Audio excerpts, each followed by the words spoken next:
کے بارے میں نے پچھلی بار بھی کہا، جب وہ پروسیشن نکالا گیا اس وقت بھی کہا ہے، میری بات اس پروسیشن پہ وہی ہے جو ان دنوں میں نے کہا تھا، اور جو میں نے اندیشہ دیا تھا، جس بات کے بارے میں نے اشارہ دیا تھا، اور وہی ہوا بھی۔ اس پروسیشن کو انہوں نے استعمال کیا پھر اپنے پروپیگنڈا کے لیے۔ پارلیمنٹ میں آپ نے دیکھا ہوگا کہ امت شاہ نے کیسے اس پروسیشن کا استعمال کیا، اور یہ جھوٹ بول کے کہ یہ پروسیشن محرم کے پروسیشنز کی اجازت کشمیر میں ملتی نہیں تھی، ہم نے دی، اور شیعہ سنی ڈیوائڈ کرنے کی کوشش کی، یہ بتا کے کہ وہاں پہ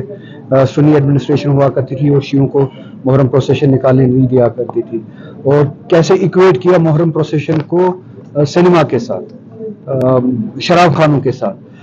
ایک list of elements of normalcy Amit Shah نے پوسٹ ایبروگیشن 370 کا جو انہوں نے ایلوژن آف نارملسی کریٹ کرنے کی کوشش کی، اور کیا کہا کہ کیا کس کس چیز سے یہ انڈیکیٹرز ملتے ہیں کہ نارملسی آئی ہے۔ اس نے اس لسٹ میں سینما کا نام لیا، شراب خانوں کا نام لیا، اور اسی سینٹنس میں اس نے محرم کے اس جلوس کا نام لیا۔ تو میں نے اسی کے بارے میں پہلے بھی کہا تھا کہ یہ جلوس، یہ ایڈمنسٹریشن اپنے پروپیگنڈا کے لیے زیادہ استعمال کریں گے، بجائے اس کے کہ امام حسین علیہ السلام کا جو مقصد ہے وہ پورا ہو۔ اگر وہ اس بارے میں مذہبی آزادی کے بارے میں سچی میں سنجیدہ ہوتے تو جامع مسجد پہ جو قدغنے لگتے ہیں ہر جمعہ، تالے لگتے ہیں، اسی کو جامع مسجد میں نماز پڑھنے نہیں دی گئی، اس کی اجازت نہیں دی گئی، تو وہ جامع مسجد بھی آزاد ہوتی، وہ مسلمان بھی آزاد ہوتا اپنے دین پہ عمل کرنے، جس کی لنچنگ ہوتی ہے ہر روز۔ تو میں نہیں چاہتا ہوں کہ امام حسین کا جو جلوس اسی طرح کے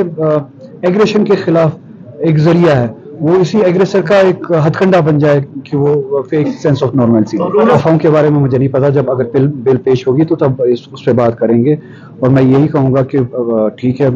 کورٹ میں جا سکتے ہیں، پارٹی جا سکتی ہے، میری پارٹی بھی جا سکتی ہے، اور میں اتنا ہی یاد دلاؤں گا، ہماری لڑائی اسٹیٹ ہوڈ کی نہیں ہے، ہماری لڑائی اس سے زیادہ ہے۔ ہماری لڑائی ہے وہ کانسٹیٹیوشنل گارنٹی جو 2019 میں ہم سے چھینے گئے، تو ہماری لڑائی ہمیں بھولنی نہیں چاہیے۔ بی جے پی نے اپنے الیکشن مینیفیسٹو میں بھی کہا تھا کہ ہم اسٹیٹ ہوڈ دیں گے، پارلیمنٹ میں بھی کہا تھا کہ ہم اسٹیٹ ہوڈ دیں گے، لوکل بی جے پی نے بھی اپنے مینیفیسٹو میں کہا تھا کہ ہم اسٹیٹ ہوڈ دیں گے۔ دوسری الائڈ ٹیمز جو تھی بی جے پی کی، وہ بھی کہتے تھے کہ ہم اسٹیٹ ہوڈ کی لڑائی لڑیں گے، مگر نیشنل کانفرنس کی لڑائی اسٹیٹ ہوڈ کی لڑائی نہیں ہے۔ ہماری لڑائی اس گارنٹی کی واپسی کی ہے، اس اسٹیٹس کی 370 کی واپسی کی ہے، اس اسٹیٹس کی واپسی کی ہے جو آئین ہند نے ہمیں دیا تھا ایکسیشن کے ٹائم، اور ہماری لڑائی جو ڈیسیجنز 2019 5 اگست کو لیے گئے ان کو ریورس کرانے کے لیے۔ میں ویٹ کر رہا ہوں، اسٹوڈنٹس کے ساتھ میں نے جو باتیں کی تھی، ان کے ساتھ انٹریکشن ہوا تھا، وہ بھی ویٹ کر رہے ہیں کہ یہ ڈیسیجن کب واپس آئے گا لا ڈپارٹمنٹ سے، اس کو ہم دیکھیں گے، اور مجھے امید ہے کہ مجھے تو لگتا تھا اسی ہفتے میں واپس آئے گا۔ جتنی اس میں جتنا یہ پوسٹ پون ہوتا ہے اتنا اسٹوڈنٹس کے ساتھ زیادتی ہو رہی ہے، کیونکہ ایگزامز کنڈکٹ ہو رہے ہیں، تو ایگزامز جتنا جلدی یہ پالیسی واپس آئے لا ڈپارٹمنٹ سے، اس کو امپلیمنٹ کرے، ریشنلائزیشن کو امپلیمنٹ کرے، اتنا اسٹوڈنٹس کے لیے اچھا ہے۔ جی